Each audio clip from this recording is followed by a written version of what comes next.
Not only still second playing place, fine he's chess. number 2 in the live rankings. That's He right. actually surpassed Fabiano Caruana, but with his victory today over Shakhriyar Mamedyarov. So impressive that Anand can still play at this level. But at some point, it was Anand and Kasparov, and that was it. That's right. Those were the two best, and I'm sure Garry might look every once in a while and say, man, I can hang with these guys. Come on. Well, he's got his hands full right now against this guy who he played for a world championship title back in 1993. He dominated that match 6-1, ran away with it, in fact. But now, as we said, in the exhibition matches, Short has been able to hold his own at the quicker time controls, and now B3 has been played. Short just completely erasing all preparation from Kasparov, and Kasparov needs to move quickly, and he has definitely done so. Knight of 6 and G6. G6. What is idea. this one? It allows the move E4 because there's a pin down on the diagonal. Not necessarily a move that you want to play in many cases if you cannot follow it up with E5, but it does allow the possibility. Short has a couple of ways of playing the position. E4 is one of them. The other one is to just play C4 in kind of an English position. Of course, you can develop the knight and or double G3, fianchetto. double fianchetto. Preparations out the window here. Now bishop to G2 and D5 by Kasparov, clamping down on that square. Knight to F3. C5, taking over the space. A weird hybrid reverse King's Indian with a pawn on B3. What do you make of this position? Well, this position with the colors reversed supposed to be a little bit better for the side with the pawns in the center. So with the extra tempo, probably White's doing okay, but surely he cannot be better. And how does he decide where he puts his pawns in the middle of the board? Usually like it's E3, C4. You don't have a lot of choices. You have to go either E3, C4 or E3, D4 are really the only ways of playing this position. And it goes to a double fianchetto ready in some positions, except it gives black a couple more options. For example, if C4 happens right now, the move D4 would go into a reverse Benoni. And Knight E5 has been played. Now, that idea, even though it's common, is just kind of trying to equalize. It's already black that's a little bit on the driver's seat. After a move like Queen C7, allowing the doubling of the pawns, or Knight takes E5, it feels like black's a little bit better. A more common idea in the Queen's Indian would be Bishop D7. D7 has been played. Let's see if we can get the analysis board up to catch up with these players. But Kasparov moving quickly, and this is what we expected from them in this game. And it looks like our analysis board is not quite working right now.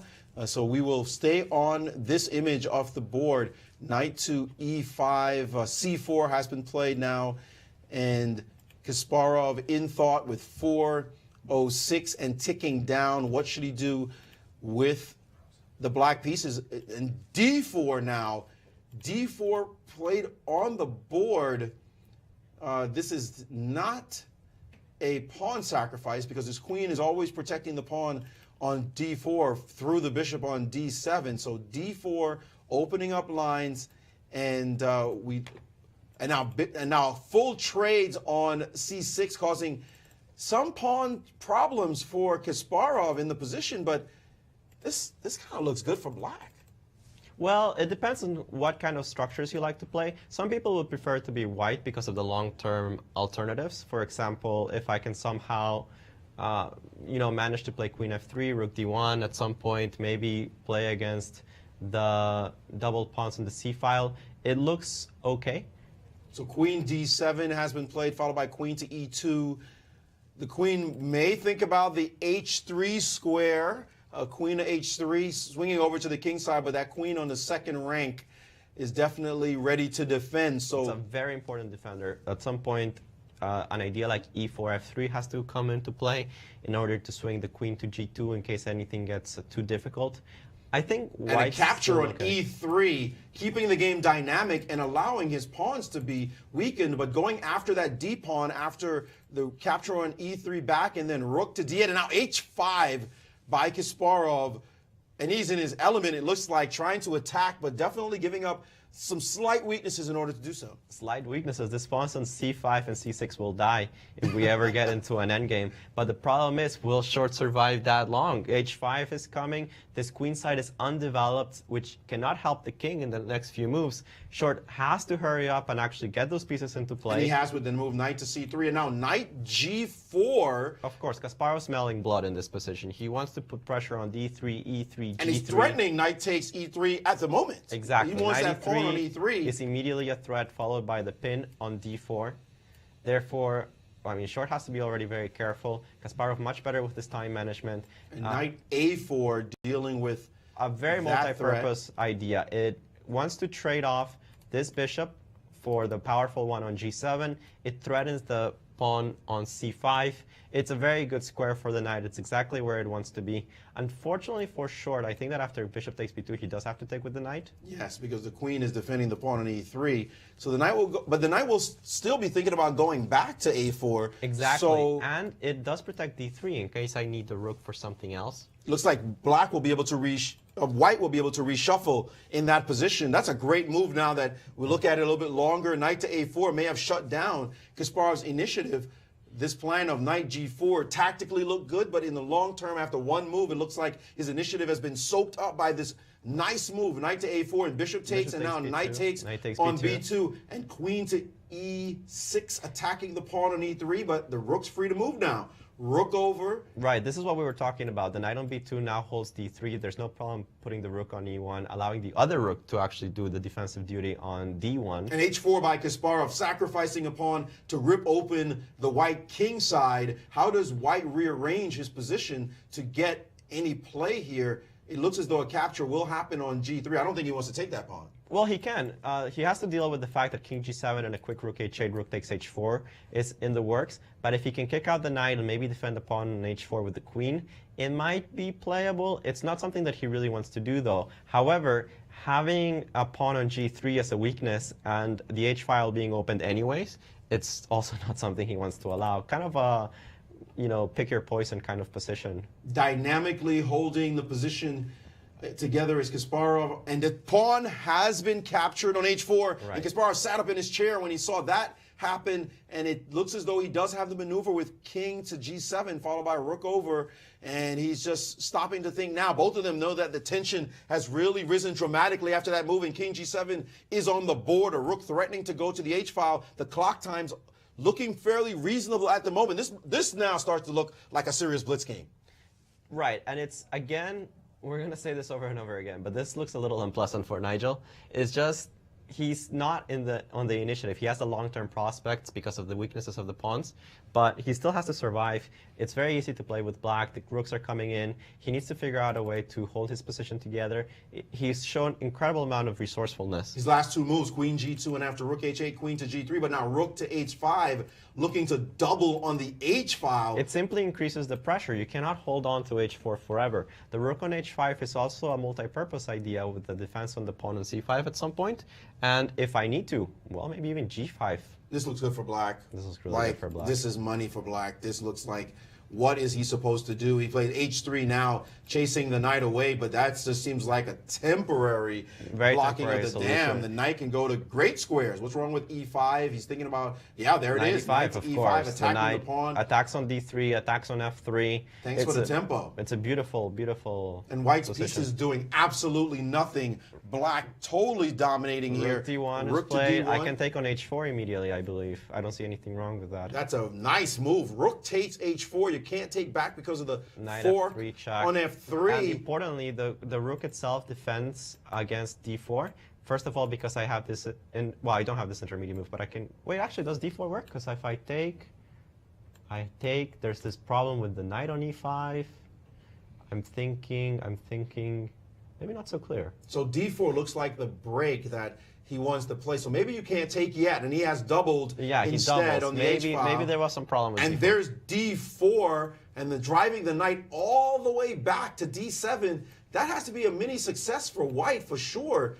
Well, and now knight to d3, and suddenly... The most important thing is the knight comes back to the defense. The knight that looked completely out of play is suddenly defending the h3 pawn. It's going to be part of the... And surprisingly, he's put it on F2 instead of F4. e4. It's a little more solid on f2. It doesn't have to worry about getting kicked out with a move like e5. I think it's a good practical decision, even though, of course, it's more passive. Now, if that black knight could somehow appear on e4, the game would be over. I mean, that would just be it's only all one she move wrote. away. Oh, and knight f6 has happened. So knight e4 is a huge threat. He has to deal with this idea. Maybe he trades off queens immediately with queen e5, but it seems a little bit of a desperate action. He doesn't want to ruin his pawn structure like that. The problem is, does he have anything better? And now at 121 is Kasparov, 131, and counting down is Nigel short on the defensive. Black in all the games. It looks like trying to win, although not necessarily with the better position. But we see here, queen to e5 has been played. Now, there's a couple of options here. I could take on h3 because I think it would be suicidal to do this. Take on h3 and queen takes h3. And he has taken on h3. And after queen e6, he has the intermediate move, rook g3 check. Now, what does that mean for his pawn structure, though, in the long run? Queen e6, rook check, king over, right, but and it's now a free takes pawn. And also the king on f1 still feels uncomfortable. Still has somewhat of an initiative. I don't know. Can he take on c5 now as white? Will that not win a pawn back? It does, but I would be worried about rook f8, kind of using this pin. And king to e2 has been played, keeping his pawn structure together, but allowing Kasparov to penetrate with his rook, and now a rook has landed on the h2 square in the heart of white's position. Rook h1 trying to eject the intruder. No choice but to trade off those rooks. If you let them live, they would just tear you apart. So. And no, that's not happening just yet. Rook to rook h g2 now g4 is a very big threat because it attacks both the f2 knight and the e3 pawn. Big problem, and Short finds himself under a minute, 52 seconds with the threat knight to g4. That's a big time move. How do you stop it, in fact? Rook to f1, fully on the defensive. Yeah, but and now the knight anyways. can go to g4 anyway, and now e3 is under attack. You can't defend e3. No, you cannot. The thing is, if you can survive without it, he plays the move rook h4.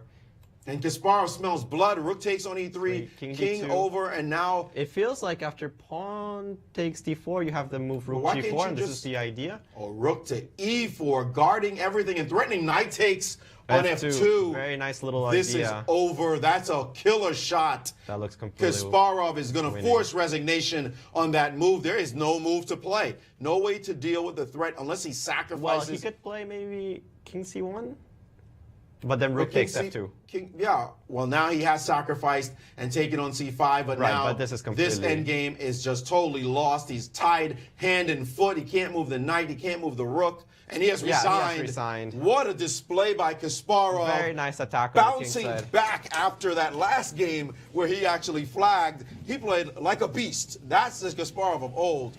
Just from the start, sacrificing a pawn, playing on that H-file, and just cooking up an amazing attack, even after the queens came off the board. Absolutely just beautiful. Blowing him off. Absolutely beautiful. I really like this rook takes H3 move. I had mentioned it before he played it. The idea is that if queen E6, it seemed like his pawn structure was ruined, but actually because of the F-file opening, the king had to run away immediately, allowing the rooks just enough time to penetrate, and a beautiful rook move on the G-file, preventing the rooks from being traded off. Knight G4 unstoppable, and the rest was history. That was style. What a game by Kasparov. Just impressive. You didn't see where the big mistakes were. If there were mistakes, there were positional errors. Right. Like serious tactical errors. Maybe Short could have played a bit more accurately. But from what we saw, that was Kasparov in his element with the black pieces on top of it, just playing like just a boss. No, just there was no question. His initiative started and it never ended. Yeah, and he showed it right from the opening. You know, play that Mickey Mouse B3, G3 stuff on me. I'm just going to take over the center. I'll give you weak pawns if you want. I'm still going to come and attack. And his moves just all showed it. And he was confident that game. It was incredible. It was a great display. He played a little faster now. He had plenty of time to actually bring the victory home. And I think that he displayed some of the best chess I've seen in Blitz. And it was just very precise. Killer chess. Very classy way of playing by Kasparov.